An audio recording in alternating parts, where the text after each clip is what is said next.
Ya Pak. Ya, silakan Bapak Ibu, ada yang sudah yang siap?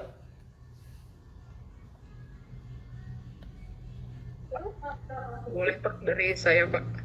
Oh ya, silakan Pak Yudi. Mangga, silakan Pak Yudi.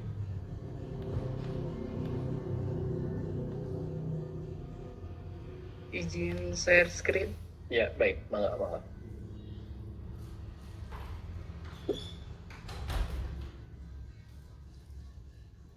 Sudah terlihat Bapak-bapak Ibu? Ya, sudah muncul, sudah. Baik. Baik, bismillahirrahmanirrahim. Assalamualaikum warahmatullahi wabarakatuh. Waalaikumsalam. Baik, Bapak-bapak, Ibu-ibu, bahwa hari ini saya akan presentasikan terkait kebutuhan SDM, terutama yang di bidang saya di rumah sakit, yaitu di bagian sarana prasarana. Jadi kami membuat suatu analisa beban kerja untuk teknisi AVAC di rumah sakit. Baik, dalam kebutuhan SDM terkait HVAC, kami membuat perencanaan indikator beban kerja, distribusi tenaga teknisi HVAC yang di rumah sakit, dan peningkatan produktivitas untuk teknisi HVAC tersebut. Definisinya sudah dijelaskan sama Bapak kemarin, bahwa beban kerja adalah jumlah pekerjaan dan tugas yang harus diselesaikan oleh seorang pekerja dalam waktu tertentu. Indikator bebannya, jadi kami menghitung itu untuk indikator beban kerja itu dengan jumlah alat yang akan di maintenance atau dipelihara. Jadi akan berbanding lurus terhadap waktu jumlah kegiatan dari seorang teknisi HVAC. Berikutnya kebutuhan teknisi HVAC yang tadi sebelumnya sudah dijelaskan terkait analisa beban kerja, distribusi, perencanaan kompetensi HVAC, dan pengembangan karir. Perencanaan HVAC, jadi kita melihat dari rasio tenaga teknisi per pelautan mesin pendingin, efektivitas pemanfaatan pihak ketiga, tingkat kepuasan user, dan produktivitas tenaga HVAC. Nah, contoh kasusnya, saya membuat metode OSN itu, kita melihat uraian tugas seorang petugas teknisi HVAC itu seperti apa sih. Yang saya akan masukkan yaitu AC split, outdoor, AC sentral, AC chiller, dan refrigerator. Satuan hasil yaitu berupa kegiatan, berarti jumlah kegiatan dan waktu penyelesaian kegiatan. Saya estimasikan untuk pemeliharaan itu 120 menit dan untuk perbaikan 180 menit. Waktu efektivitas pekerjaannya saya memasukkan dalam 1 tahun itu sekitar 75.000 menit untuk dalam 1 tahun. Beban kerjanya, frekuensi, pemeliharaan dalam 12 bulan. Maka dari secara perhitungan tersebut akan didapat berapa jumlah teknisi HVAC yang diperlukan oleh rumah sakit. Jadi perhitungannya seperti ini, bahwa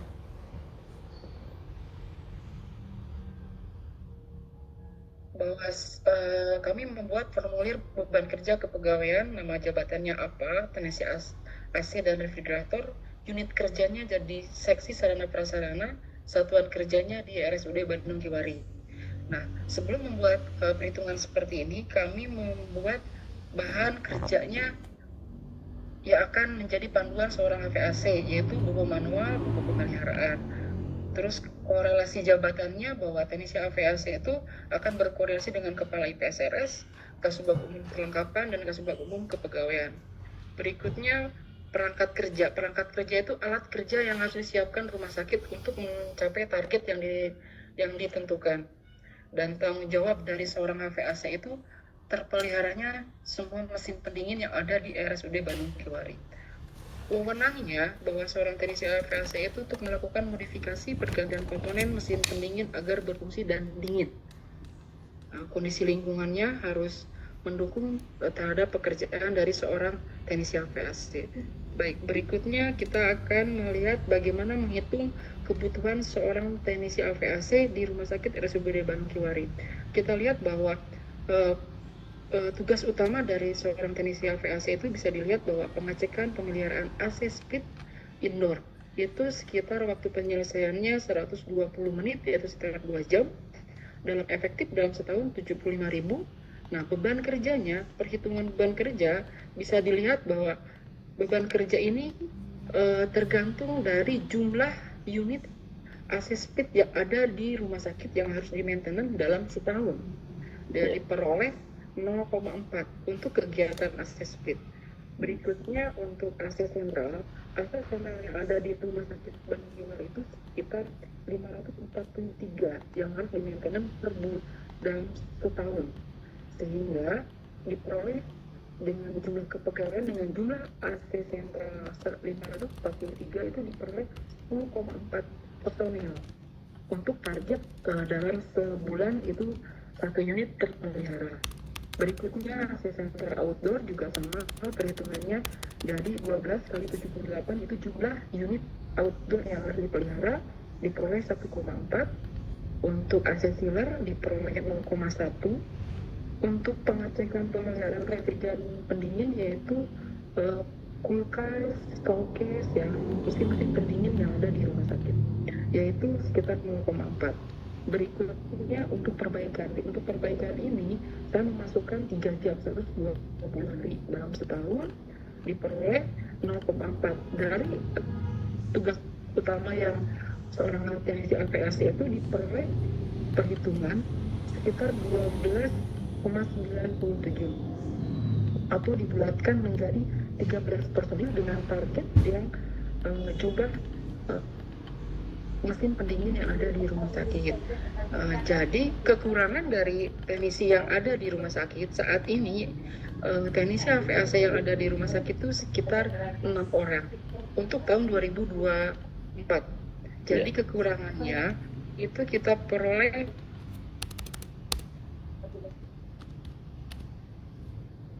sekitar 7 orang. Sebenarnya harus, makanya tadi di dalam PowerPoint itu harus ada kolaborasi dengan pihak ketiga. Tidak semuanya teknisi AVAC bisa mencapai target, makanya berkolaborasi dengan pihak ketiga efektivitasnya. Mungkin itu Pak pencapaian dari saya. Terima kasih. Maaf tadi yang tenaga kerja yang tersedia saat ini di RSUD Bandung Kiari berapa Pak untuk yang AVAC? Untuk yang 6 Pak. 6 ya, tapi menurut perhitungan di sini harus 13. 13. Ya betul. Berarti kekurangan 7 ya kalau untuk ideal bisa melaksanakan fungsi dari tugas itu ya. Nah, apa yang solusi yang mungkin Bapak sarankan, Pak Edi sarankan untuk memenuhi yang 7 orang itu bagaimana solusinya? SDM adalah aset ya Pak. SDM adalah aset karena pembiayaan, karena itu pasti untuk gaji dari teknisi AVAC itu dari BLUD kita terbatas. BLUD ya, dia tuh. Jadi kami mengajukan untuk kontrak servis dengan pihak ketiga. Makanya berkolaborasi dengan pihak ketiga yang tadi saya jelaskan. Outsourcing lah gitu ya. Ya betul, pihak ketiga. Targetnya tetap dari kami gitu, target pemeliharaannya. Ya itu bisa juga salah satu alternatif solusi ya kalau terjadi kekurangan seperti yang gambar dalam PPT yang kemarin ya. Kalau memang sama berarti sudah tidak perlu ada sudah ada tindakan. Tapi kalau misalkan kurang atau lebih maka ada efisiensi. Tapi kalau kurang kan itu kan menambah kan. Nah menambahnya itu kalau misalkan kemampuan internal organisasinya itu dari sisi pembiayaan memenuhi, ya idealnya merekrut sih. Cuma mungkin harus dilihat juga konsistensi dari tugas ini gitu Pak. Kalau tugas petugas HAC ini memang itu dibutuhkan setiap waktu dalam setahun penuh misalkan ya oleh rumah sakit tersebut, ya memang idealnya itu dipenuhi dengan internal gitu. Apakah mungkin tadi dengan menambah dari orang dalam, misalkan dari unit yang lain yang misalkan belum optimal pekerjaannya bisa dialihkan ke sana, gitu, atau misalkan merekrut ya, atau alternatif tadi Bapak merekrut itu dengan menggunakan pendekatan outsourcing. Nah itu bisa saja, ya itu kan nanti pada akhirnya mah kebijakannya itu kan dikaitkan dengan kemampuan dari organisasi itu dari segi keuangan kan gitu ya. Apalagi nih BLUD ya. Jadi saya kira itu bisa bagus di solusi yang bisa dilakukan. Hanya nanti Bapak tinggal lihat aja esensi dari tugas petugas teknisi ini dalam apa fungsinya dia dalam mendukung kelancaran proses layanan di rumah sakit. Kalau itu memang merupakan tugas yang sudah sangat penting gitu ya, dan itu berjalan setahun penuh, ya walaupun misalkan sekarang Bapak usulkan outsourcing boleh, tapi secara bertahap ada rekrutmen gitu Pak. Itu saran saya. Ya, agak gitu. Itu tuh Pak, agak harus ada argumen yang kuat untuk penambahan SDM ya Pak, karena kan oh iya betul gitu ya. Betul paham saya itu, dan tidak mudah kan ini urusannya kalau di RSUD itu kaitannya dengan pemerintah daerah kan gitu ya, kebijakan pemerintah daerah, jadi nggak bisa, kecuali kalau yang swasta gampang.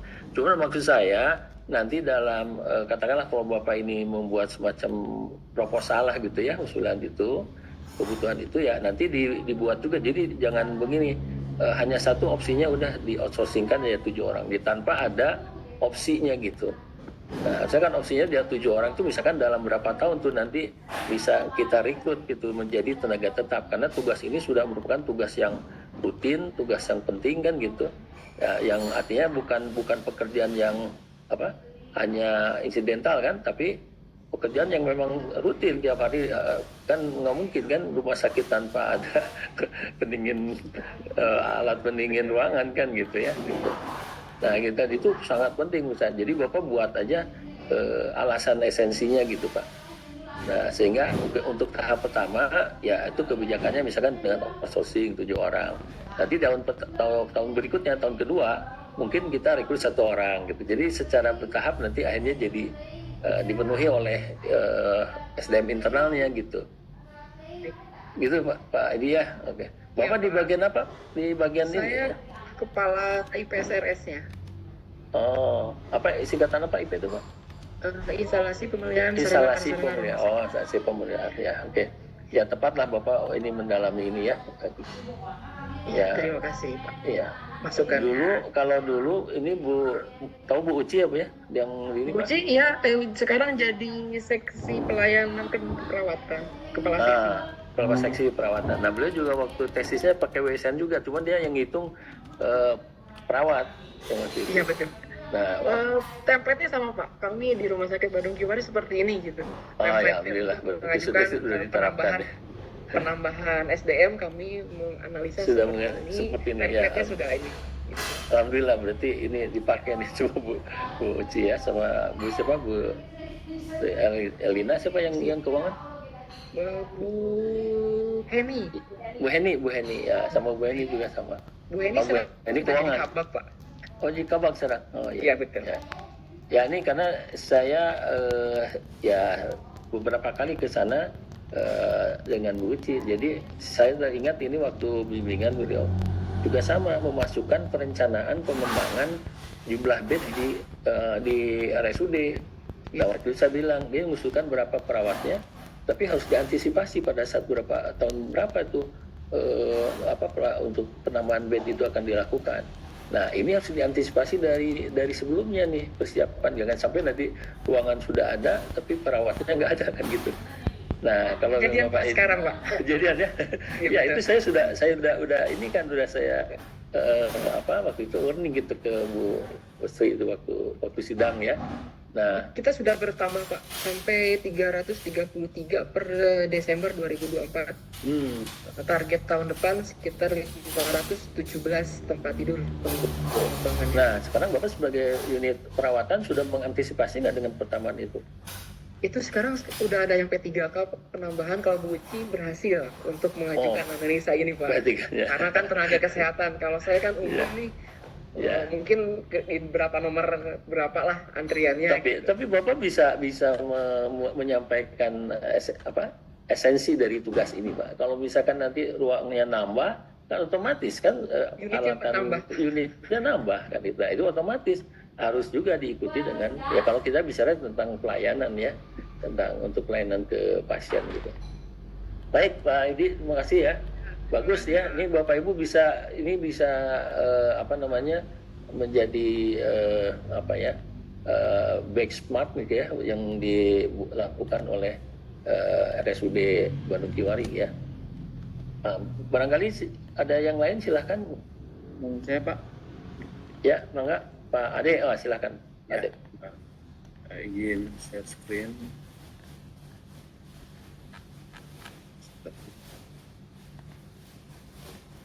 Ya, apakah sudah tampak? Sudah Pak. Oke. Ya, ini mungkin agak berbeda dengan Pak Yudi. Ya, ini penetapan standar beban kerja unit admisi di rumah sakit Admisi, oke. berdasarkan penilaian WSN. Nah, ini kita mulai dengan waktu kerja yang tersedia dalam 1 tahun. Kita hitung dari hari kerja kali minggu, jadi kurang lebih karena hari kerjanya berarti 5 hari kerja dikali 52 minggu sekitar 260, cuti tahunannya 12 hari, hari pendidikan untuk pendidikan dan pelatihan sekitar 6 hari biasanya. Terus hari libur nasional untuk tahun ini tuh kurang lebih sekitar 27 hari paling banyak nih pembahasan sekarang. Terus kemudian ketidakhadiran kerja biasanya rata-rata sekitar 5 hari. Kemudian waktu kerjanya 8 jam. Oke. Terus kemudian jadi waktu kerja tersedia ini kurang lebih 1.680 jam atau setara dengan 100.800 menit. Kemudian masuk ke standar beban kerja. Nah, standar beban kerja itu kita hitung dari waktu kerja yang tersedia tadi 100.800 dan dibagi dengan rata-rata waktu kegiatan pokok. Nah, dari kerja unit ini ada beberapa. Yang pertama, pendaftaran pasien baru di rawat jalan sekitar 10,13 menit. Kemudian pendaftaran pasien di IGD 8,50 menit. Pendaftaran dan penerimaan pasien rawat inap, kemudian membuat rekam medis pasien baru dan senting dari metrik saja sekitar 12,36. Jadi standar beban kerja menit per tahunnya pendaftaran pasien baru rawat jalan sekitar 9.951, pendaftaran pasien IGD 11.768 menit, pendaftaran dan penerimaan pasien rawat inap 8.906, membuat rekam medis pasien baru 40.810 dan assembly 8.136. Ini Pak Ade dapat waktu rata-rata waktu ini dari mana? Bapak mengamati atau berdasarkan wawancara atau gimana? Ya, jadi ini kita di rumah sakit ada beberapa sudah dihitung ada apa ya istilahnya, kan sekarang memang sudah ada data-data tersebut di MRS. Iya. Jadi kita bisa tarik data itu dari MRS. Iya. Rata-rata seperti itu kita ambil sampling. Nah, ini sebenarnya rata-rata seperti ini. Jadi MRS itu memang sudah lengkap, Pak. Jadi udah. Oh, dari SIM RS-nya ya Pak ya? Ya bisa betul. muncul gitu ya. Ya. Bagus ya. Kemudian ini adalah standar kelonggaran. Setelah tadi standar beban kerja, ini standar kelonggaran di mana rumusnya standar kelonggaran itu adalah faktor kelonggaran dibagi waktu kerja tersedia ya. Nah, faktor kelonggaran itu biasanya karena istirahat dan makan isoma. Terus mungkin juga apel. Ini kita selain apel kita namanya morning meeting misalnya. Morning meeting. Terus kemudian ada rapat-rapat nih kadang-kadang kita ada rapat bagian ini dan lain-lain. Kemudian waktu kerja yang tadi tersedia itu 100.800 dan kemudian rata 10 menit per tahunnya ini sudah seperti ini, dan standar kelonggarannya jadi dibagi dapatkan angka 0,07 1, jadi jumlahnya totalnya angka kelonggaran itu 0,09. Ya. Kemudian setelah standar kelonggaran ada kebutuhan tenaganya. Nah, ini kita langsung masuk ke perhitungannya. Tadi rumusnya adalah kuantitas kegiatan pokok, kemudian dibagi dengan standar beban kerja ditambah dengan standar kelonggaran tadi yang 0,9 tadi. Nah, ini jadi dari kegiatan yang tadi itu dari admisi ini kuantitas kegiatan pokoknya 9.951, standarnya 9.998, ini kita bagi ditambah dengan standar kelonggaran dapatlah angka 1,09 atau kalau kita bulatkan dua tenaga kerja kebutuhan untuk pasien pendaftaran pasien baru lewat jalan. Kemudian untuk pasien di IGD ini seperti ini didapatkan angka juga kurang lebih sekitar 2 perawat. Terus kemudian pendaftaran dan penerimaan pasien rawat inap kurang lebih 1 orang, cukup 1 orang. Kemudian rekam medis pasien baru cukup 1 orang dan SMD juga cukup. Paling itu sederhana Pak. Jadi Ya. Tapi sudah terpetakan ya Pak ya kebutuhannya kan jadi ya. Jadi udah langsung ketemu gitu. Nah, ini kami coba ke beberapa unit. Jadi misalkan rekam medis juga, admisi, terus kemudian kesnik juga sama. Memang beberapa kegiatan pokoknya ada banyak gitu. Iya. Karena kan beda-beda gitu ya. Betul. Ya memang kita ngukur ngitung untuk KSN itu nggak bisa general untuk semua unit Pak. Karena spesifik kan waktu yang dilakukan untuk pengoperasian kegiatan unit tersebut gitu. Jadi memang yang bagus itu fokus saja seperti Bapak tadi tetapkan unit admisi ya unit admisi. Mungkin di dalamnya ada tenaga ini juga ya untuk rekam medis apa ya? Iya, benar ada juga dia karena dia rekam medis ya. Gitu kan. Iya. Itu jadi kesimpulannya berapa kebutuhannya? Ini dibulatkan cuma 1 gitu ya? Iya, jadi yang 1 jadi 2, 1. Jadi 7. 5 yang 2 yang mana? Yang nomor 1, nomor 2 itu kan? Oh itu idealnya 2 gitu. Dianggap dibulatkan 2. Yang di bawah 1 tentunya jadi 1. Gitu. Oh jadi 4, 5, 6, 7 ya? Admisi. Baik. Nah yang kondisi sekarang berapa orang? Kondisi sekarang sebenarnya agak sedikit lebih karena memang lebih. Berapa? Ada lebih sedikit gitu ya. Karena ini banyak kadang-kadang kita yang justru saya hitung di sini nih bagaimana kalau yang ada shift-shiftan. Nah itu kan kadang bingung Pak. Jadi saya kadang tadi tuh ngitung juga pas ngitung, kalau shift ini hitungnya shiftnya gini dan kok beda-beda gitu. Padahal dengan sama-sama misalkan untuk pendaftaran, tapi kan ada yang shift pagi, ada yang shift sore gitu. Dan jumlah jam kerjanya sama. Ya, rata-rata kan dilanjutkan, istilahnya jam 7 8 jam gitu. Ya, 8 jam ya. Ya, nggak masalah kalau sama Pak. Kalau jam kerjanya sama berarti kalau misalkan di bidang itu diperlukan 1 orang, nah kalau dengan shift itu bisa 2 orang tapi kerjanya dibagi 2 kan gitu. Ya. Ya, gitu. Kayak contoh misalnya pendaftaran penerimaan pasien rawat inap. Ya. Nah, kan ada pagi, ada shift pagi, ada shift sore. Nah, kalau itu dilakukan dengan shift itu kan tetap 1 Pak, nggak jadi 2. Ya, siap. Gitu, tetap 1 hitungannya. Baik. Ya. Nah, jadi totalnya memang yang dibutuhkan berarti sebetulnya ada berapa? 7 ya Pak ya? 7. Tapi kalau yang di bagian itu ada yang shift berarti ya secara jumlah orangnya nambah gitu Pak. Ya. Secara jumlah orangnya. Ya. Tadi contoh misalkan pendaftaran pasien rawat inap itu kan 1, tapi dikerjakan oleh sistem shift berarti kan ada 2 orang. Nah jumlah orang sih nambah gitu jadi 8 misalkan. Tapi tetap aja dalam kebutuhan beban kerjanya tetap dihitung 7 gitu Pak. Gitu Pak ya. Ya bagus. Tapi gimana Pak? Solusinya gimana? Saya pengen tahu solusi dari Bapak yang diusulkan gimana? Ya. Mengatasi. Jadi memang banyak faktor ya, pertimbangan faktor. Jadi kalau betul. yang ISN ini memang rata-rata jadi nambah Pak. Jadi bingung gini, SDM yang ada ngomong nantinya banyak amat. Setiap unit rata-rata jadi ada penambahan gitu sebetulnya. Kalau dibandingkan keadaan sekarang gitu. Betul. Ternyata setelah dihitung, ini harusnya nambah nih. Misalkan perawatnya harusnya tambah 1 lagi nih. Tapi itu si SDM tidak mau gitu kan. Istilahnya udah yang ada aja lah, cukupin dulu aja gitu. Ini yang ini kesulitan. Jadi istilahnya antara pelayanan dengan SDM pasti bentrok terus. Betul. Dengan keuangan.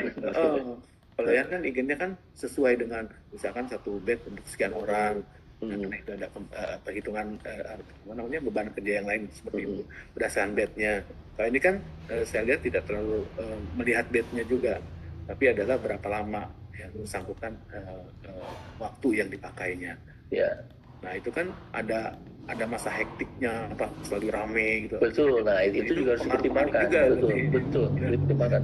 Jadi ini ada fluktuatif ya, fluktuatif kunjungan pasien juga harus dipertimbangkan. Jadi makanya diambil rata-ratanya Pak. Ya itu tadi makanya itu rata-rata tuh diambil dari tim RS itu kita ambil rata-rata. ambil rata-rata. Ya kalau aman kalau rata-rata. Jadi artinya walaupun batu naik masih tetap teratasi. Kalau turun pun ya artinya tidak terlalu banyak yang nganggur gitu Pak. Gitu jangan. Ya kendala teknisnya itu Pak. Jadi WSN itu kan hanya sebagai alat membantu aja untuk memprediksi kebutuhan tenaga kerja bersama beban kerja yang ada. Tapi pada saat pelaksanaannya tadi kita harus sesuaikan juga dengan kemampuan pembiayaan. Nah, mungkin kita harus memodifikasi lah usulannya tidak kayak seperti tadi yang di RSUD di Bandung Kiwari perlu 7. Ya memang kebutuhan keuangan belum mendukung nih kalau tahun ini. Ya dibikinlah perencanaan bertahap itu Pak. Jadi Bapak pun sama gitu. Jadi kalau misalkan Bapak udah coba di unit yang lain itu ada kekurangan dan ternyata kekurangan itu cukup signifikan untuk mengganggu kepada pelayanan, nah nggak ada alasan Pak, harus direncanakan gitu, direncanakan. Karena gini, jadi Bapak Ibu ini ada kaitannya ya perhitungan beban kerja dengan nanti kita bisa mendapatkan berapa kebutuhan tenaga kerja yang dibutuhkan untuk unit-unit yang ada. Nah, jadi prinsipnya itu harus kita tarik kepada pelayanan, Pak. Ya. Jadi harus masuk ke ranah marketing. Nah, kan antara SDM dengan marketing itu bedanya, kalau SDM kan lebih ke internal, Pak, layanannya. Tapi kalau marketing ke eksternal. Nah, jadi yang PSN itu sebagai mediator lah untuk bisa memenuhi kebutuhan marketing gitu, Pak. Nah, kalau Bapak sampaikannya dengan memasukkan unsur marketing, yaitu dengan kualitas pelayanan, mungkin orang akan bisa lebih paham, gitu, Pak. Jadi kaitkan dengan kualitas pelayanan. Nah, artinya sekarang pun Bapak harus amati seberapa banyak keluhan dari pasien itu terhadap pelayanan yang sudah diberikan. Nah, kalau ini misalkan jumlah keluhannya makin sini makin banyak, ini sudah menjadi alasan yang sangat kuat, reasoning yang kuat untuk Bapak mengusulkan itu gitu penambahan. Nah, jadi harus diimbangi dengan itu, Pak. Jadi kalau ujung-ujung misalkan ngajukan penambahan SDM, ya orang pasti mikir belum apa udah mikir anggaran dulu kan gitu ya. Nah, tapi kalau kita bicara masalah ke marketing, misalkan tentang pelayanan itu kan, kualitas pelayanan itu akan mempengaruhi kepada loyalitas pasien. Loyalitas itu kita definisikan bisa pasien itu kembali lagi menggunakan jasa kesehatan yang di rumah sakit itu, atau dia mengajak rekannya atau keluarganya untuk masuk ke ikut berobat di rumah sakit itu lagi gitu Pak. Nah, jadi kan itu bisa ditarik kepada berapa angka revenue yang ditargetkan oleh rumah sakit gitu. Kalau misalkan ini tidak diperhatikan, kan ada kemungkinan akan ada penurunan nanti ya minat pasien untuk datang ke situ. Nah, itu malah bisa menjadi masalah yang lebih besar lagi, Pak. Gitu. Jadi harus ditarik ke ranah marketing, Pak. Ya, baik. Gitu Pak. Jadi kalau misalkan Bapak tadi, kalau saya tangkap tadi kata Bapak, di setiap unit juga setelah dihitung ini macam kurang kan. Nah, iya kalau seperti itu tinggal sekarang Bapak melakukan semacam survei kepuasan pasien aja. Ya, bikin survei kepuasan pasien. Nah, nanti kalau dari pasien banyak keluhan, Pak, itu menjadi alasan kuat kenapa itu terjadi, karena kekurangan SDM gitu dalam melayani. Mungkin gitu Pak. Jadi ya nggak bisa terpisah kan kalau sudah di dalam implementasi di lapangan antara SDM dengan marketing itu saling menunjang gitu Pak. Kita nggak bisa orang SDM mikirin hanya untuk kepentingan SDM aja kan gitu ya. Sementara marketing yang bagian ngegas kan untuk promosi dan sebagainya. Nah, gimana itu bisa dilaksanakan kalau SDM-nya aja tidak mencukupi? Iya. Nah, gitu kurang lebih Pak Ade ya. Mungkin mudah-mudahan ini bisa berapa? Saya tanya juga Pak. Jadi Boleh. kalau ini kan salah metode WISN kan salah satu untuk menghitung lah, boleh dikatakan. Kan ada lagi yang lain tuh, ada yang berdasarkan bed gitu. Memang yang sebaiknya tuh memang kita dipadu-padankan dengan metode lain atau bagaimana nih sebaiknya? Soalnya kadang-kadang ya kalau yang bed, kalau hitungan bed mungkin kalau yang administrasi kan tidak ada hubungan dengan jumlah bed gitu. Sementara kalau ini kan misalkan kayak perawat gitu, perawat di OKAP. Nah, kita lihat ini apakah mereka cukup nggak, kita harus nambah atau nggak. Nah itu kan mereka hitungnya berdasarkan jumlah bednya atau jumlah tindakan seperti itu kan. Nah, jadi apa harus kita gabung atau cukup salah satu aja atau gimana? Ya, sebenarnya gini, kalau misalkan kita menghitung kebutuhan beban kerja itu kan tergantung jenis pelayanannya ya.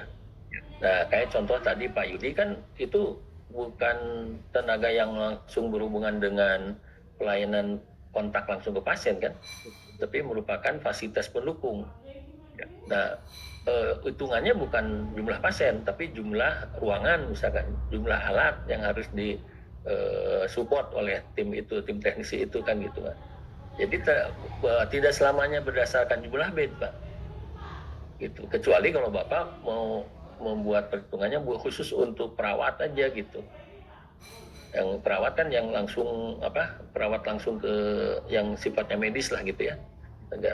Nah itu pasti tergantung jumlah bed. Gitu Pak. Baik, terima kasih. Ya, baik. Enggak, silahkan yang lainnya Bapak Ibu. Ya ini kan dengan begini artinya kita bisa lebih banyak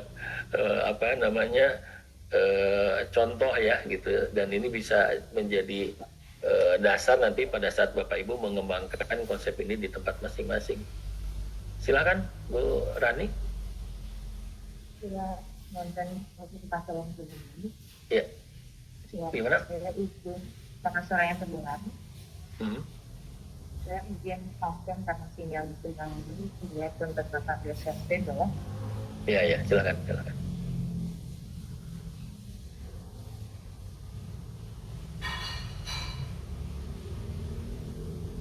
Pasien yang terlihat apa betul.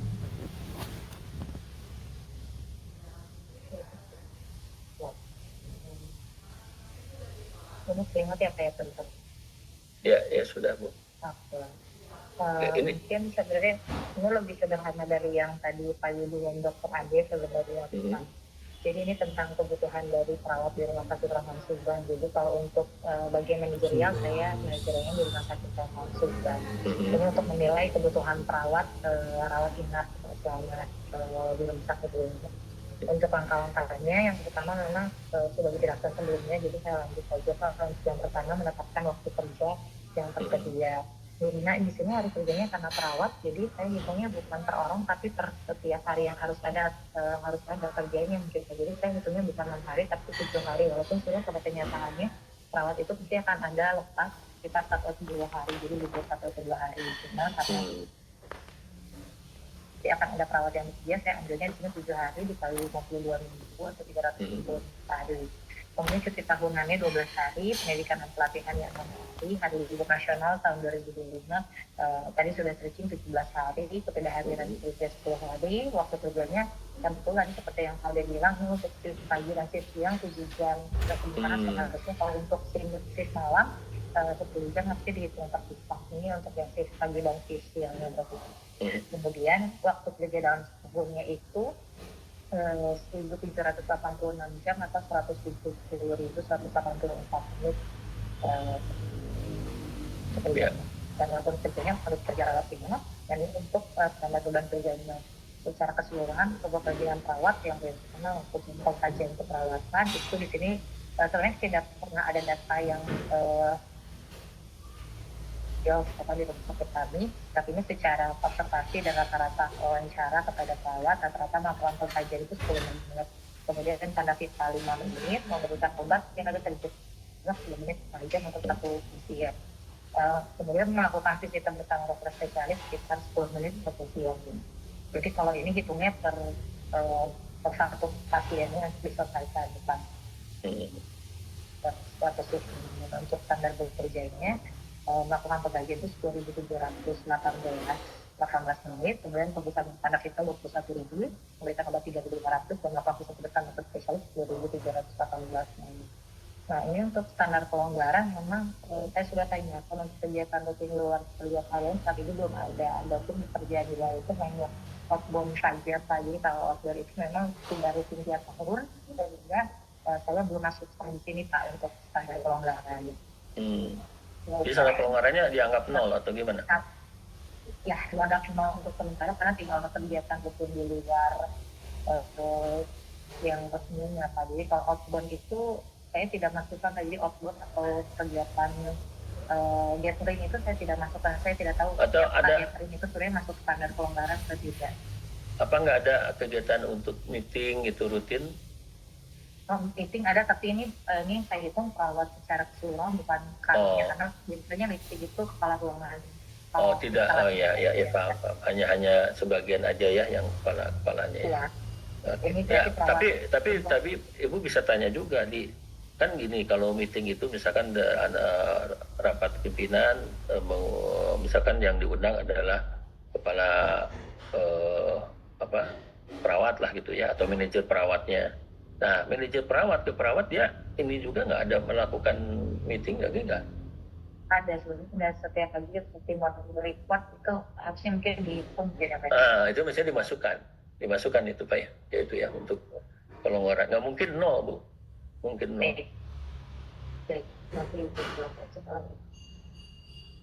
Ya. Yang kemudian selanjutnya menetapkan kebutuhan tenaga kerja per unit. Ini kita hitung rata-rata dalam satu hari ya, karena bed kita mesti 100 bed di rumah sakit ini, dan untuk buahnya itu biasanya ya sekitar 80%, jadi 85 pasien per harinya. Dan untuk kuantitas kegiatannya kita lihat itu 85% dikali hari kerja dalam satu tahun yaitu 360 menit. Kita juga 30 kemudian ini kebutuhan SDM berdasarkan tadi per kegiatannya. Untuk melakukan pengkajian itu kita butuh SDM sumber daya.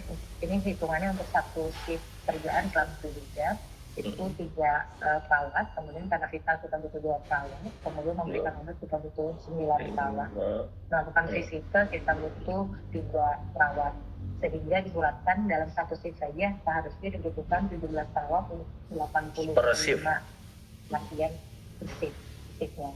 Sementara pada kondisi realnya di rumah sakit ini shiftnya itu hanya 13 perawat yang dibagi menjadi 3 ruangan sebetulnya. Jadi untuk sementara memang belum mencukupi, dan sebenarnya dari rumah sakit ini sudah melakukan rekrutmen bagi pengenalan internal, tapi memang baru sudah stop untuk beberapa perawat sehingga masih ada banyak kekosongan perawat sebelumnya.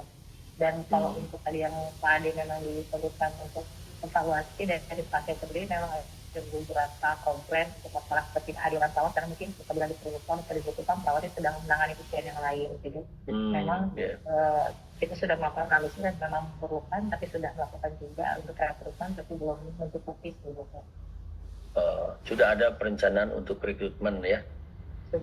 Direncanakan berapa yang rencana diterima kalau ada rekrutmen?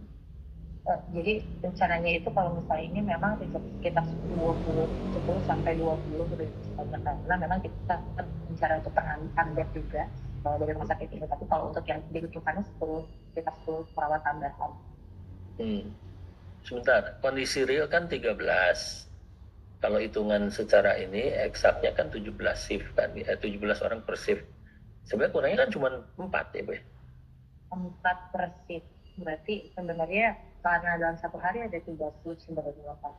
Itu yang karena ada beberapa, kalau secara ini harusnya ada perawat yang sebenarnya tidak boleh bekerja lagi setelah tugas selama 5 hari. Jadi ini agak sedikit bingung bagaimana menghitung untuk jaga perawat. Oke, saya sama ratakan karena setiap shift seharusnya tetap ada perawat. Jadi saya tidak anggap lepas jaganya.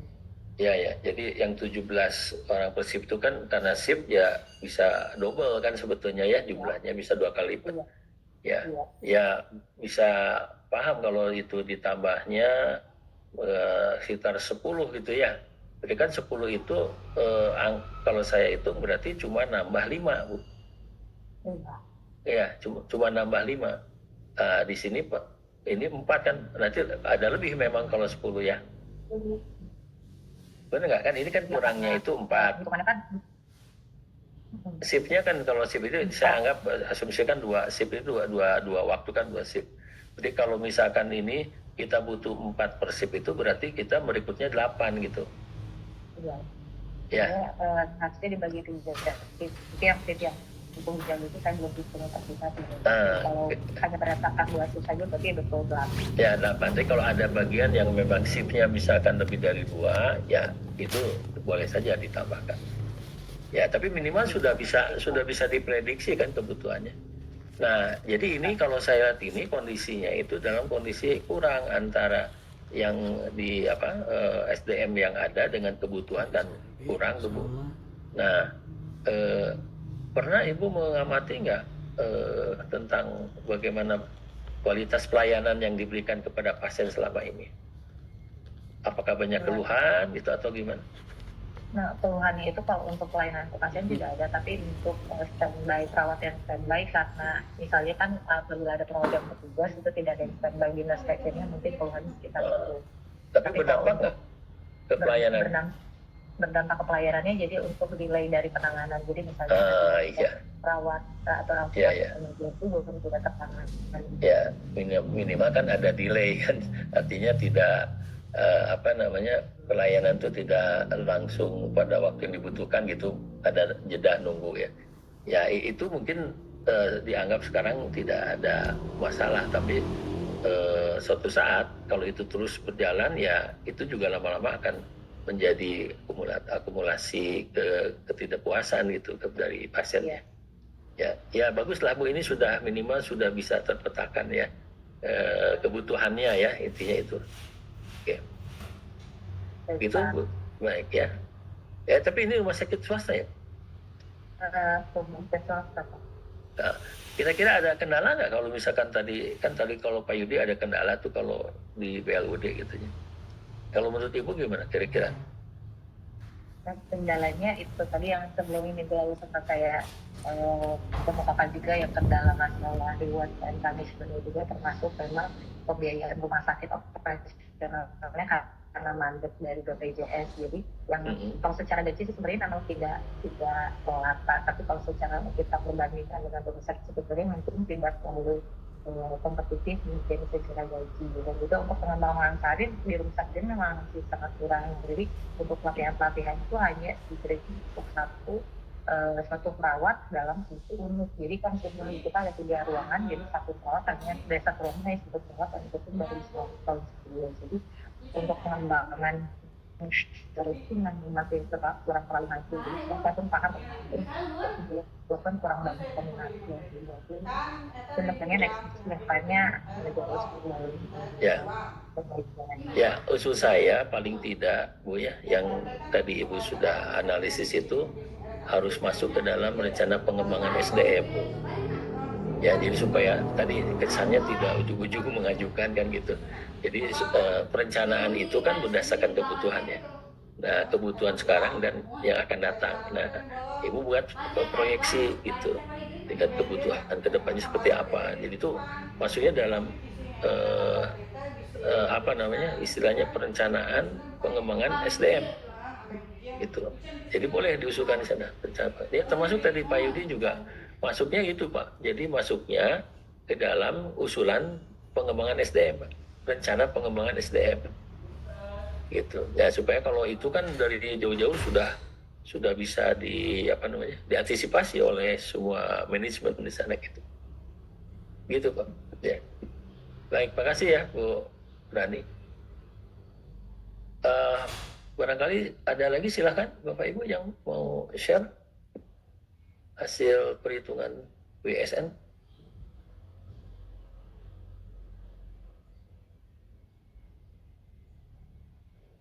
Bu Gisela, enggak Bu? Dari saya ya Pak. Iya, silahkan Bu.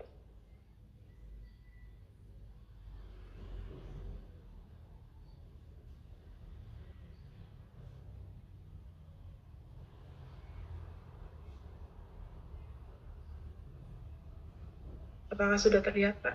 Sudah Bu. Oh, silakan. Ini saya coba membuat analisis kebutuhan tenaga kerja di klinik tempat saya kerja. Iya, yang pertama boleh Ibu, maaf Maaf Bu, sebentar. Ibu boleh sampaikan Kurang dulu, besar. bukan.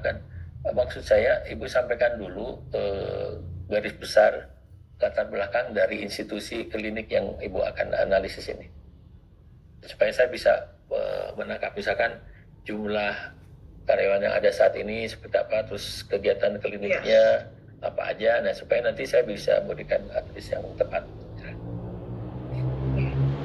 Jadi klinik tempat saya kerja ini masih baru Pak, jadi baru 2 tahun, hanya ada 2 shift. Ya, tenaga kerjanya, karyawannya itu hanya ada 1 perawat, 1 bidan, 1 farmasi, apoteker, dan 1 tenaga kerja apoteker.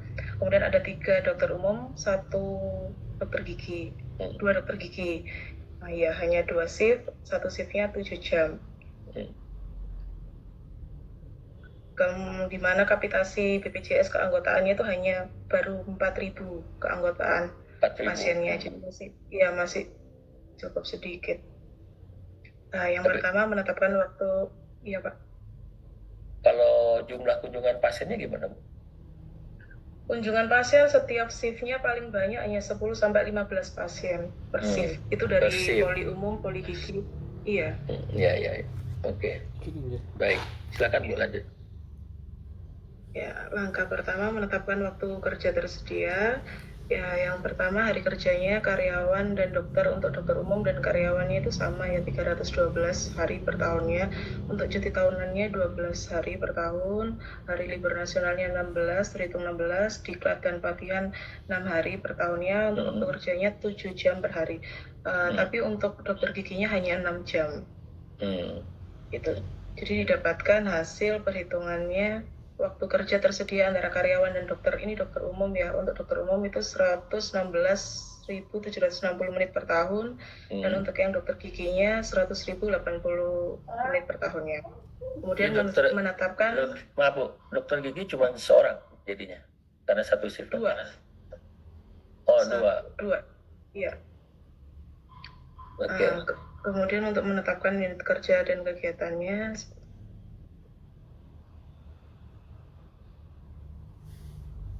pada unit pendaftaran, untuk kegiatannya ada pendaftaran pasien baru, lama, pemeriksaan TTP, membuat rujukan dan surat istirahat, ada masing-masing waktunya, dari 5 menit, 2 menit, 5 menit. Ini sama dengan dokter Ade tadi, didapat dari penarikan SIM RS, kemudian dibuat rata-rata setiap unitnya.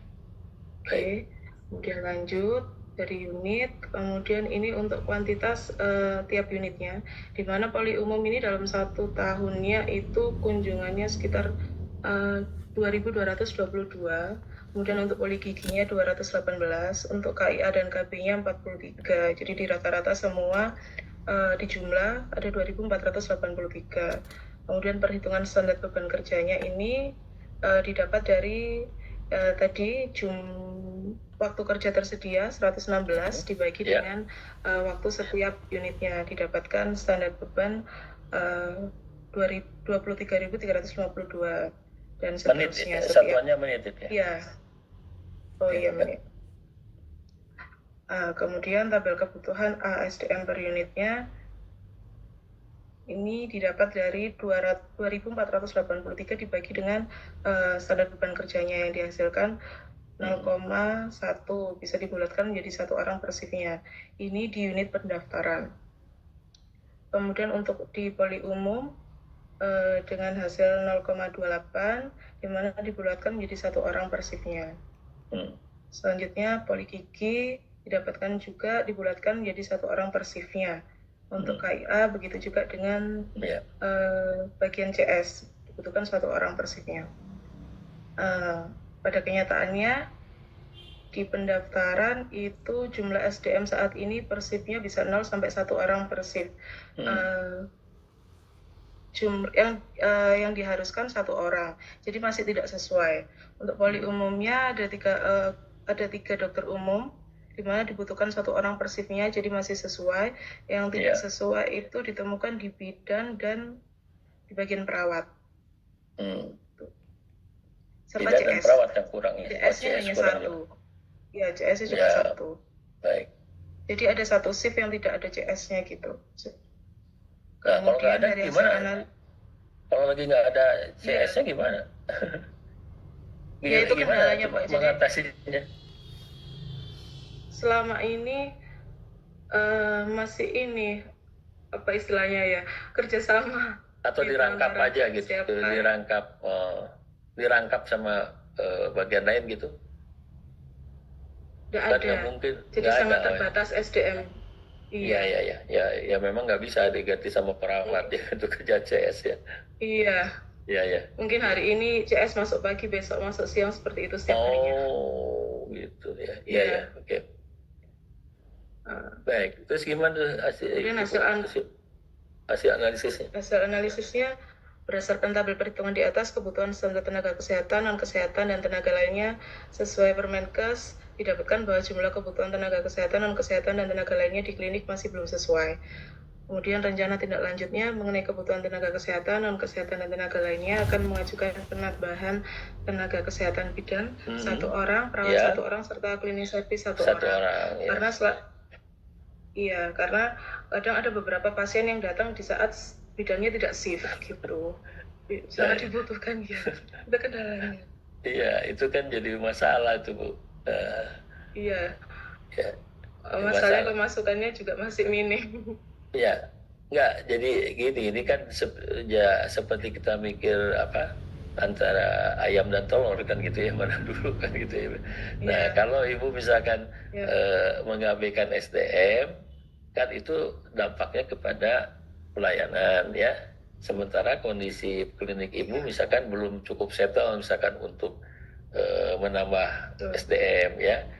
Tapi tinggal Ibu milih apakah misalkan dengan ketiadaan SDM SDM itu kita membiarkan pelayanannya jadi terbengkalai kan gitu, sehingga nanti mengakibatkan pasien jadi kapok ke situ, kan itu lebih parah lagi kan. Gitu ya. Jadi harus, makanya saya bilang tadi sama seperti ke Pak Ade, kita tarik ke marketingnya gitu, Bu.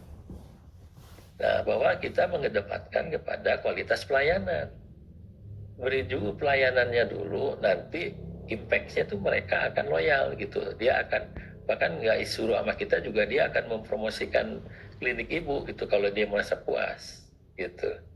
Jadi kalau posisi seperti ini dibiarkan dan itu hanya alasan karena anggaran, ya itu kan klasik lah, semua jangan begitu kan.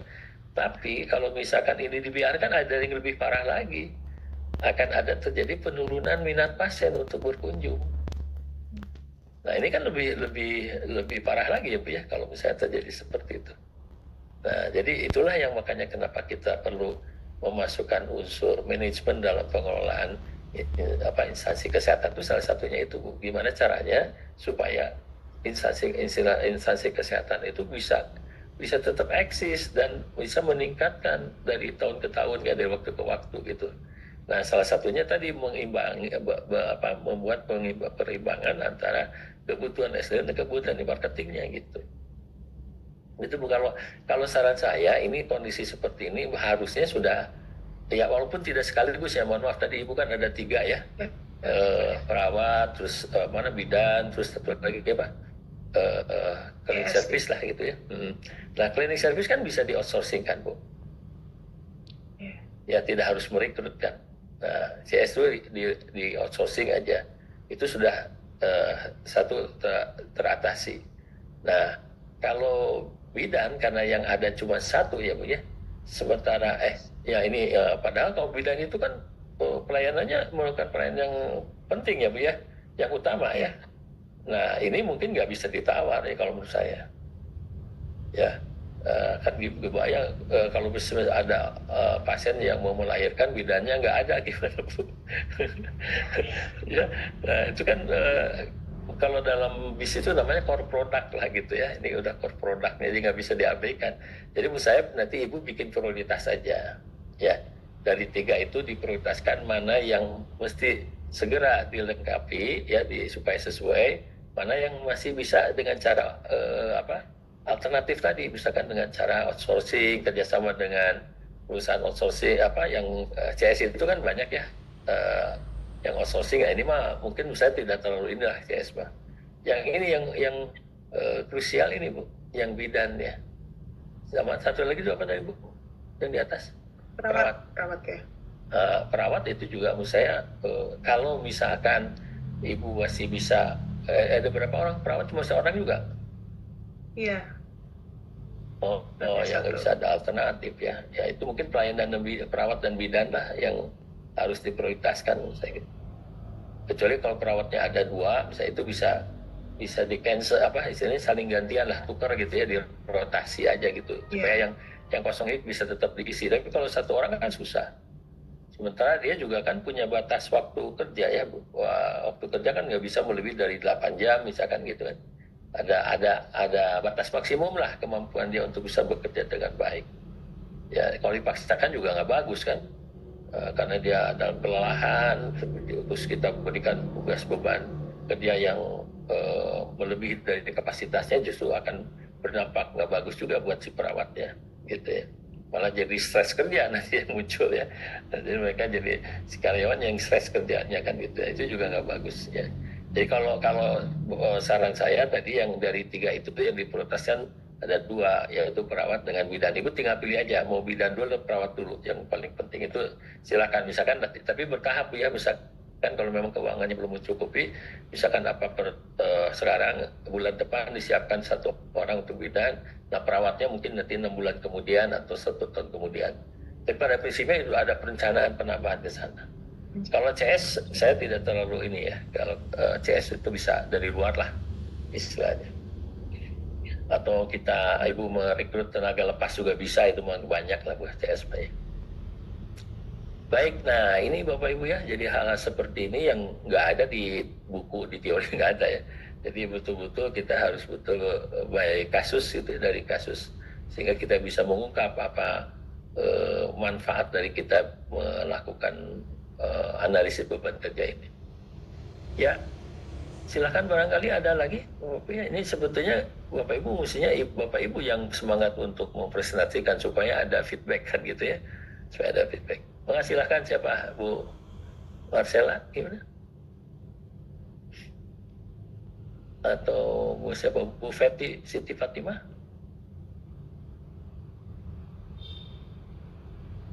Ada lagi silakan. Ini Bu Feti, silakan Bu Feti. Silakan Bu, bisa di-share. Izin share, Ya, Pak. bangga.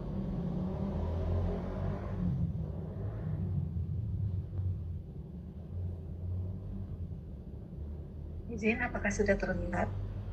Sudah Bu. Iya, Silakan. mungkin sama, saya juga bekerja di klinik utama, tapi karena kemarin ngeliatnya ambil unitnya, tapi saya ngambilnya yang hanya kasirnya aja. Mungkin sedikit sharing tentang workload indikator staff need di klinik utama Harapan Keluarga. Sebentar, ada alasan Ibu hanya kasir aja, kenapa? Karena kan klinik utama yang saya ini belum bekerja dengan BPJS. Gitu, jadi memang ya semuanya juga pasien umum gitu. Iya. Gitu.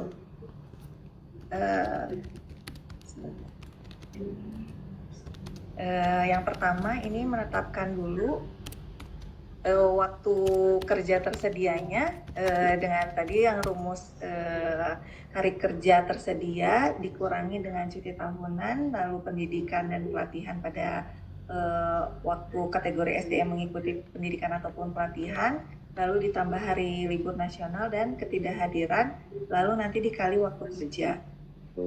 Adapun sebentar, ini saya kurang kepotong.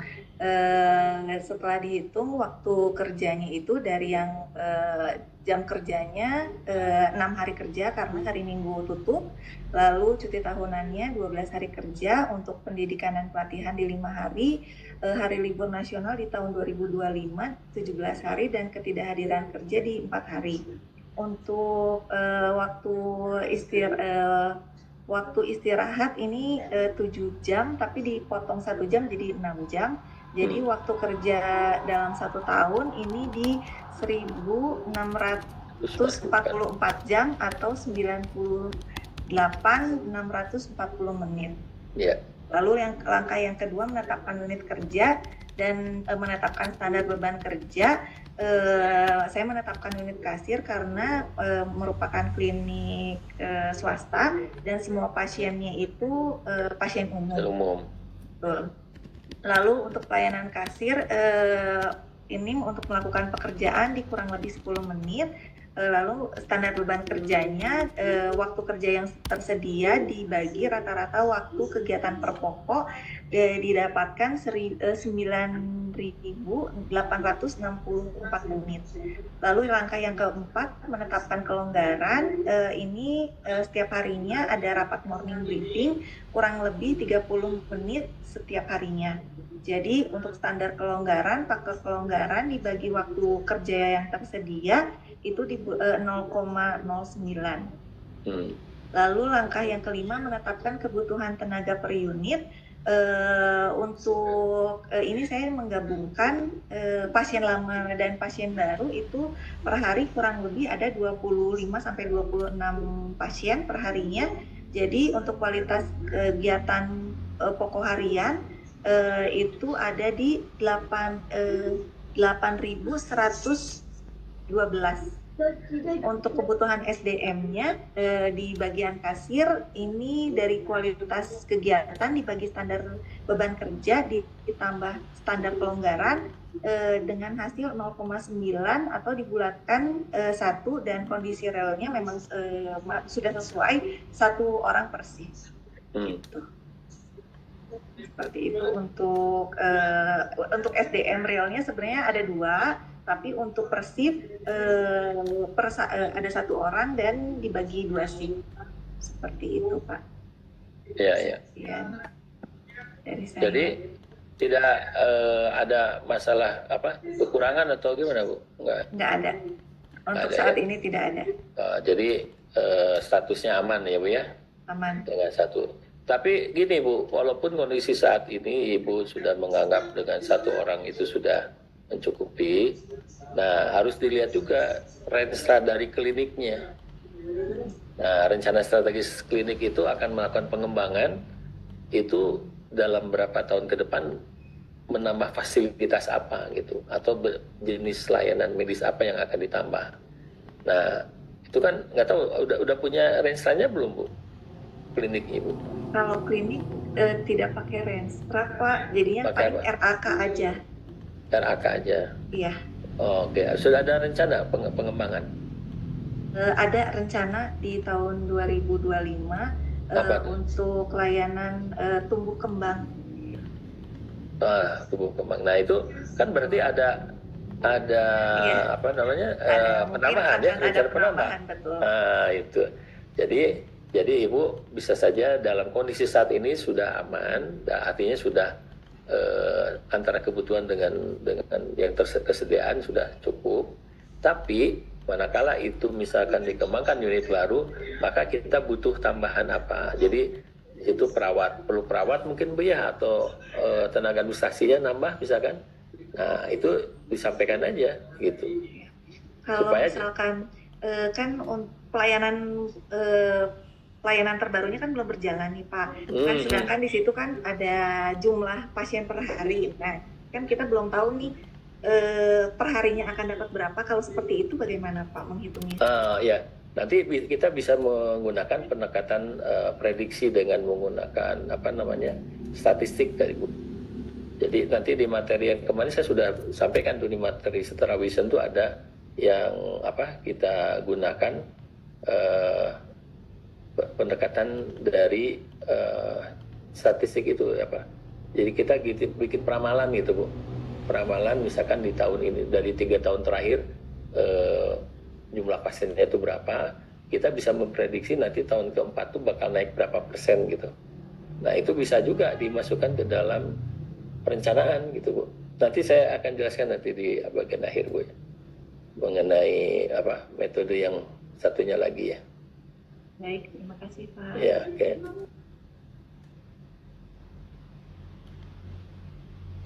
Oke ya, sekira jadi kan ini banyak ya variasinya, ada yang tadi berlebih, ada yang kurang, ada yang sama. Nah, tapi tetap maksud saya jangan sampai begini, yang tadi kejadian di RSUD Bandung Kiwari. Begitu ya Pak Yudi ya, begitu menambah bed, nah kelabakan karena kekurangan kekurangan perawat itu, jadi sempat ada kekosongan. Nah kan mestinya tuh kalau dibikin perencanaan kan, jadi kita itu mundur gitu Bu. Kalau misalkan kita bukanya akan pada tahun 2025 awal, maka pertengahan 24 itu sudah menyiapkan itu kebutuhan perawat itu minimal ya 2 bulan sebelumnya ya, untuk di training dulu dan sebagainya. Nah maksud saya gitu, jadi jangan sampai kita tahunya setelah dibuka terus sudah nerima layanan ke pasien. Nah kita sebagai klinik belum siap gitu untuk bisa menerima itu. Nah jangan sampai seperti itu. Jadi memang kalau ada perencanaan misalkan di tahun 2025 Bu ya, kalau menurut RAK itu yang Ibu tadi sampaikan akan membuka unit baru. Nah kira-kira di bulan apa? Kira-kira Bu, udah Ibu tahu nggak? Kira-kira di bulan apa di 2025-nya? Di bulan 4 atau 5. Ya berarti bulan 3 harus sudah ada perencanaan untuk rekrutmen Bu. Jangan mendadak, minimal sisi 2 bulan atau 3 bulan lah. Ya untuk akan karyawan baru itu kan harus ada penyesuaian dulu ya, ada orientasi dulu dan sebagainya. Itu perlu waktu untuk itu. Sehingga pada saat itu dibuka udah siap untuk operasional. Ya, jadi bukan lagi hanya sekedar uji coba nantinya, coba-coba. Nah, tapi sudah disiapkan matang gitu. Gitu Bu ya. Oke, ini masukan aja Bu ya, tapi nanti tentunya Ibu yang lebih tahu permasalahan di internalnya ya. Baik, mungkin ada satu lagi yang bisa mau presentasikan. Mungkin Pak siapa nih? Pak Randi.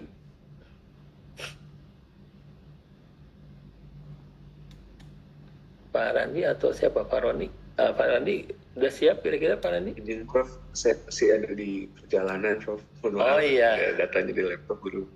Oke, baik Bapak. Tapi seperti sudah dibuat ya. Mungkin ingat nggak dalam posisi berlebih atau kurang atau sudah sesuai setelah Bapak itu?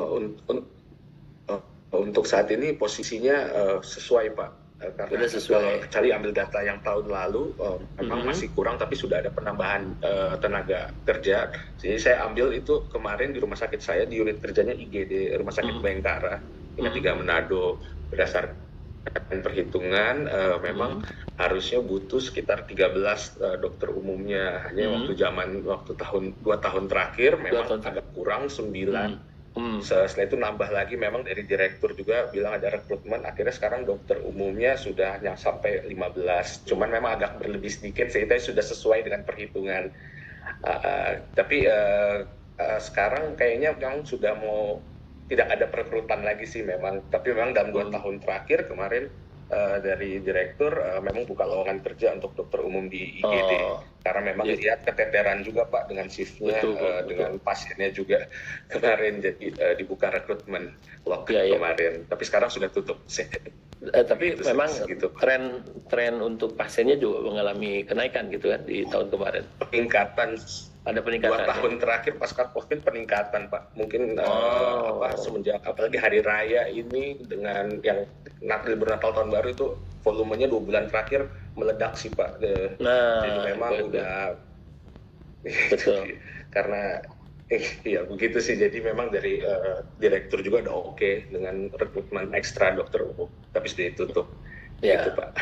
Ya, jadi sudah bisa teratasi lah dengan penambahan itu ya. Ya, tapi tinggal dikuatkan aja dari hasil analisis Pak Dr. Randi ya ke direkturnya. Bahwa yang keputusan itu tuh sudah tepat gitu. Sudah tepat walaupun memang kan, sih Pak. Gitu Pak.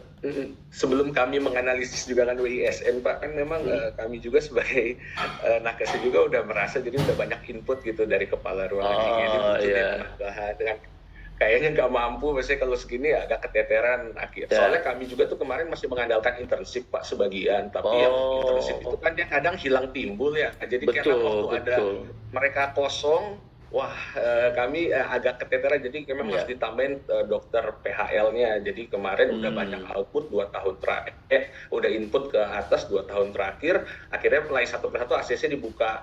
Loh kan akhirnya shift-nya kami juga agak lebih longgar, karena kemarin kalau dokter umumnya sedikit, berarti shift-nya kami beban kerjanya juga lebih banyak gitu. Baik. Nah, kebetulan Bapak mengungkap tentang beban kerja tadi. Ini kan dialami langsung oleh Pak Randi sebagai tenaga nakes ya.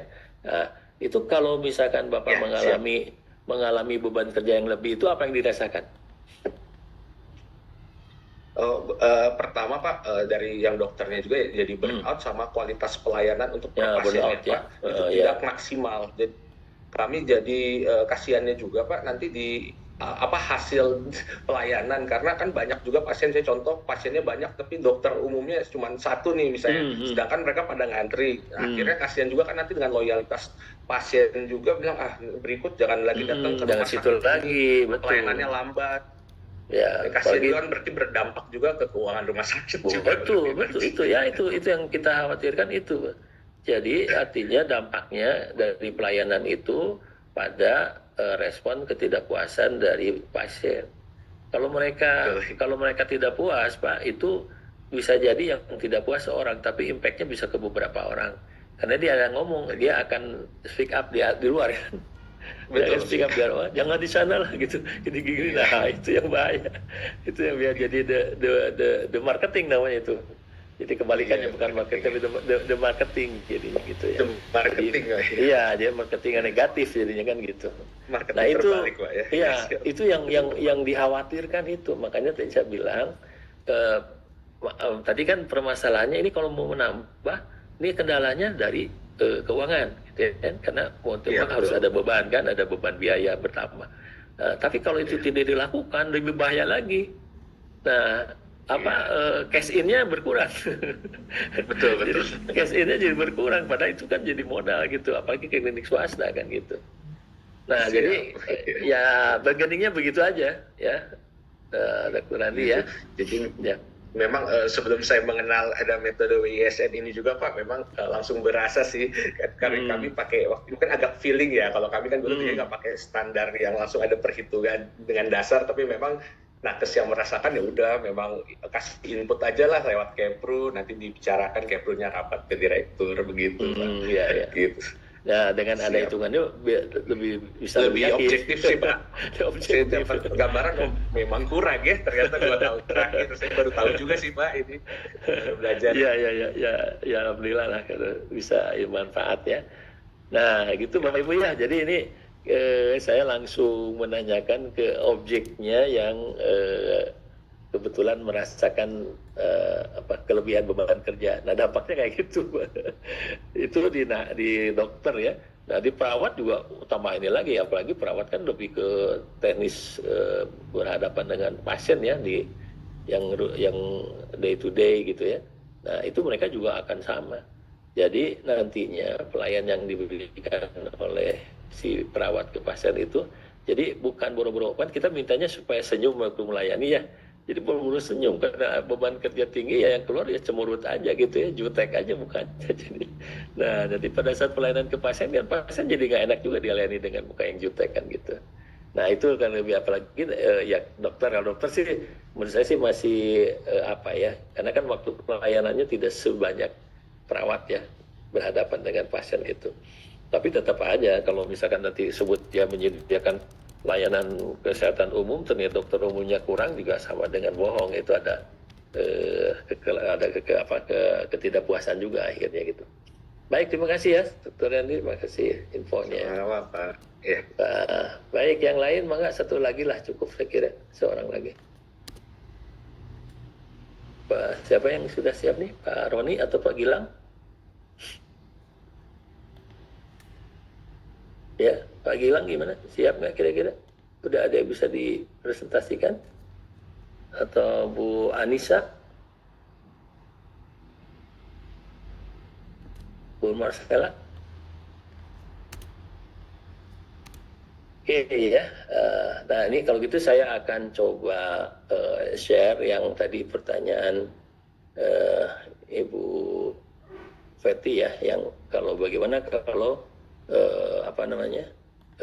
jumlah pasiennya kita belum tahu bakal naik atau enggak kan gitu ya. Nah ini langsung aja saya ke materi yang sudah diberikan sebenarnya kemarin. Sudah.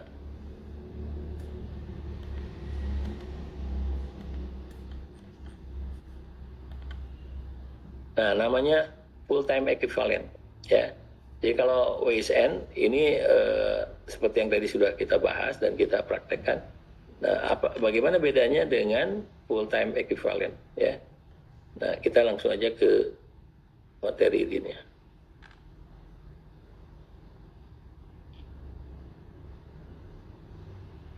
Oke, ini masih biasa ini metode full time equivalent.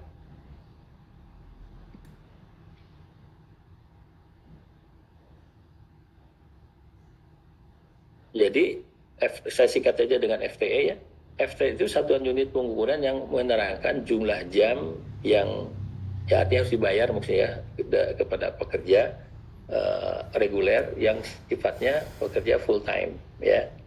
Nah, memang ini dibutuhkan untuk nanti kita menunjukkan tugas masing-masing ya di unit secara keseluruhan dengan tingkat aktivitas pelayanan hampir sama lah dengan di WSN juga kita hitung-hitung juga jumlah jamnya.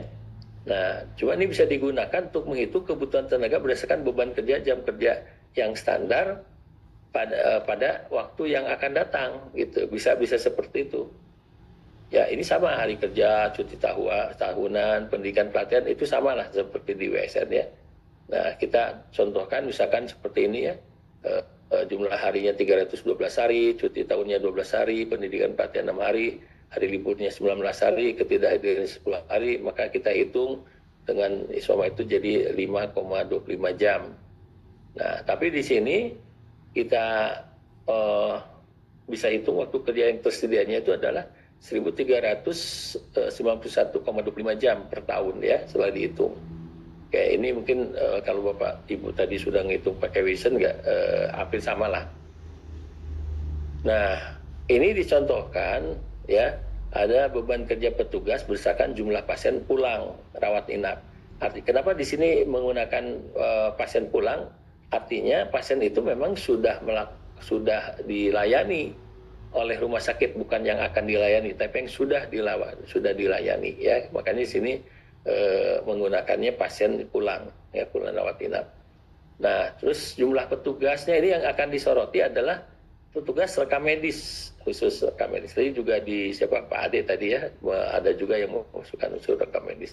Nah, di sini ada 3 petugas. Nah, berdasarkan data yang dirawat, hasil wawancara, petugas penerimaan berkas, rekam medis. Nah, rata-rata per hari itu sebanyak 150 rekam medis dia mengerjakannya, 150 rekam medis. Nah, terus kita ungkap data 2003, 2004 sampai 2005 ya. Nah, ini jumlahnya nih, jumlah pasien yang sudah pernah dirawat gitu ya, ini sebut pasien pulang tadi ya. Nah, ini dijumlahkan ya, dari 3 tahun itu 116.875 orang pasien ya. Nah, permasalahannya tadi yang ditanyakan Bu Feti, bagaimana kalau kita mau prediksi tahun 2004, 2005-nya gitu ya. Nah, ini kita punya data lampau 3 tahun ya. Nah, maka kita akan menggunakan metode least square ya. Jadi sebenarnya A plus BX ya. Nah, di mana ini jumlah beban kerja yang akan kita prediksikan, besar beban kerja pada tahun dasar, pada tahun median atau tahun dasarnya kita gunakan misalnya 2003 gitu ya. Nah, terus X-nya adalah unit tahun yang dihitung berdasarkan tahun dasar. Oke, kita lihat dari contoh aja, lebih mudah ya. Jadi dari tahun 2021 sudah memperoleh 37.850 pasien, terus tahun 2022 39.786 dan 2003 39.239 pasien. Totalnya 116.875 pasien. Nah, kita akan menggunakan analis dengan least square. Caranya begini Bapak Ibu ya. Jadi tahun ini ya nanti akan kita konversi ke X. Jadi, nah tahun dasarnya kalau kita ambil tahun 2002 maka di sini dikasih 0. Ya, kalau tahun dasarnya tahun 2022. Nah, kalau tahun dasarnya 23 ya nolnya yang ini berarti. Tapi kalau misalkan di tengah, ini idealnya sih biasanya di tengah ya. Di tahun 2022 0, ke atas itu plus 1, ke bawah turun 1 minus 1. Jadi di tahun setelah 22 itu akan selalu berkurang 0,1. Jadi kalau misalkan 24 berarti minus 2 nanti. 2025 jadi minus 2. Ya minus 3 ya. Jadi 2004 minus 2, 2025 menjadi minus 2. Nah, lalu kita butuhkan di sini adalah sigma XY. Jadi X-nya Y, X ini dikalikan dengan Y-nya, dengan jumlah pasien. 1 kali 3.750, 0 berarti 0 ya. Yang ini minus, jadi minus 39. Nah, nanti kita jumlahkan di sini. Nah, ternyata kita peroleh minus 1.389 ya. Nah, kemudian kita butuhkan juga X kuadratnya dari sini. Kalau 1 kuadrat kan tetap 1, 0 tetap 0. Ini jadi plus, nah, totalnya jadi 2 ya. Nah, kita lihat di sini Bapak Ibu ya. Jadi A-nya itu kita peroleh 3895 itu dari mana? Yang ini kan 3 ini nih tahun dasarnya 39786 ya. Nah, terus nanti kita peroleh di sini setelah dimasukkan nilai B-nya minus tadi minus berapa nih? Minus 13694 ya. Nah, maka kita peroleh persamaannya ini. Persamaan A 3898,33 dikurangi 694,5 X. Nah, kalau X-nya min 2, kita kan makin nambah tahun jadi tambah min ya, min 1, min 2, 25, min 3. Nah, kita sudah bisa prediksi nih. Nilai pasien jumlah pasien yang nanti di tahun 2024 itu akan mencapai 4.000 sekian ya. 2005 masih 4.000 tapi ada kenaikan sedikit. Nah, berdasarkan angka ini Bapak Ibu ya, maka kita bisa menganalisis untuk kelengkapan tenaga rekam medis itu yang waktu kerjanya 12 menit, maka target kerja per jamnya adalah 5 rekam medis yang bisa dikerjakan oleh mereka, sehingga jumlah kebutuhan petugasnya bisa menggunakan rumus yang hampir sama dengan di WSN, jumlah beban kerja dibagi target per jam dikali jumlah jam kerja per tahun ya.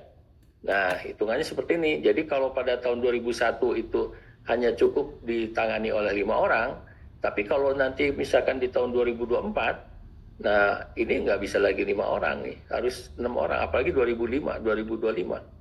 Setelah dihitung itu 5,8 mendekati ke angka 6. Jadi kita sudah bisa memprediksi di tahun 2005 kita butuh penambahan 1 orang gitu.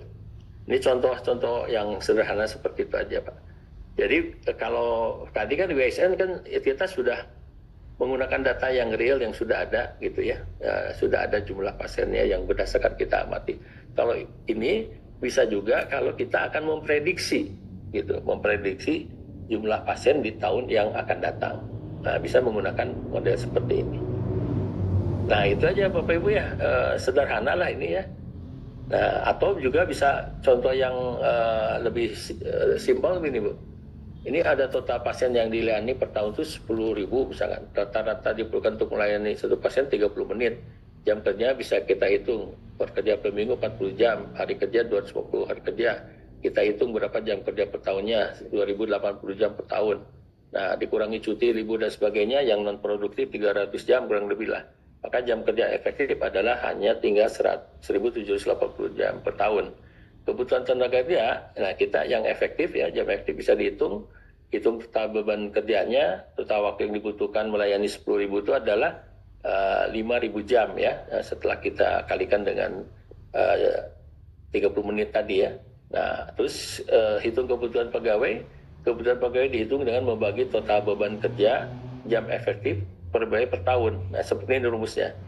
Maka tadi yang berapa? 5.000 itu dibagi dengan 1.078 diperoleh 2,81, artinya dibutuhkan ini 3 pegawai, penambahan 3 orang ya.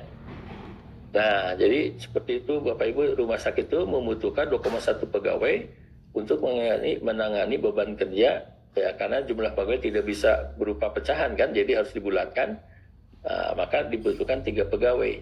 Nah, kalau dibulatkan ke bawah, kan tadi juga ada yang membulatkan ke bawah ya, tetap 2 pegawai bisa, tapi ada tambahan lembur gitu. Nah, itu tinggal pertimbangan aja. Kalau kita tidak nambah, berarti konsekuensinya berarti supaya pelayanan tetap jalan kan harus ada lembur gitu ya. Ya lembur juga sama dengan biaya kan. Tinggal bedanya kalau lembur kan sifatnya biayanya itu variabel ya, tidak fix itu. Tapi kalau kita merekrut ya bedanya biayanya sudah fix itu per bulan itu bakal sekian gitu. Itu tinggal pertimbangan di keuangan lah gitu. Nah, dengan metode ini maka ini ya kesimpulannya ya pada prinsipnya bahwa ini akan membantu manajemen ya untuk menentukan kebutuhan tenaga kerja secara objektif berdasarkan beban kerja dan jam yang efektif gitu. Ya mudah-mudahan dari contoh ini bisa menggambarkan atau memberikan gambaran tentang bagaimana kalau kita menggunakan pendekatan FTE ya gitu. Ya prinsipnya hampir sama lah, hitung-hitungannya hampir sama ya. Baik Bapak Ibu ya, saya kira itu materi yang bisa kita bahas hari ini. Mudah-mudahan kita bisa lanjutkan. Saya rencana sih ingin menyampaikan ke Bapak Ibu materi tentang manajemen talenta. Karena manajemen talenta itu biasanya di-create-nya pada saat awal rekrutmen. Si pegawai itu harus sudah mulai dipetakan karirnya. Nah, misalnya ada perawat baru nih, ya masuk. Nah, itu idealnya Bapak Ibu ya. Ini sudah dilakukan di industri perbankan sudah sejak lama, manajemen talenta ini. Tapi di rumah sakit saya belum banyak mendapat informasi ya, apakah manajemen talenta ini sudah diimplementasikan di rumah sakit atau belum. Padahal ini sangat penting menurut saya. Jadi kalau misalkan ada kita merekrut karyawan, baik itu misalkan admisi ataupun perawat ya gitu ya. Nah, itu sudah 5 tahun yang akan datang sudah dipetakan karirnya. Nah, karena kita memetakan karir seseorang itu, maka kita harus menyediakan apa yang disebut dengan talent pool-nya gitu ya. Jadi talent pool itu semacam kompetensi yang nanti akan dikhususkan oleh kita terhadap SDM tersebut. Nah, ini kurang lebih dari overview-nya seperti itu, tapi nanti kita coba kita uraikan di pertemuan yang akan datang, ya. Baik, saya kira itu saja Bapak Ibu ya. Dan terima kasih sudah bergabung ya dalam pertemuan hari ini. Nah, pokoknya jumlah pertemuan yang kemarin kelewat itu tetap akan saya ganti sesuai dengan jadwal jumlah pertemuan yang diharuskan. Ya Pak. Jadi sementara mungkin minggu depan kita masuk di hari Kamis saja Pak ya. Nah, tambahannya di ujung aja nanti kalau ternyata UTS kurang baru saya tambah nanti. Baik Bapak Ibu terima kasih. Oh ya sebentar absennya Bu. Bapak Ibu sebentar saya. Oh ya sama ini tugas yang tadi Bapak Ibu bisa nanti kumpulkan lewat Adlink ya.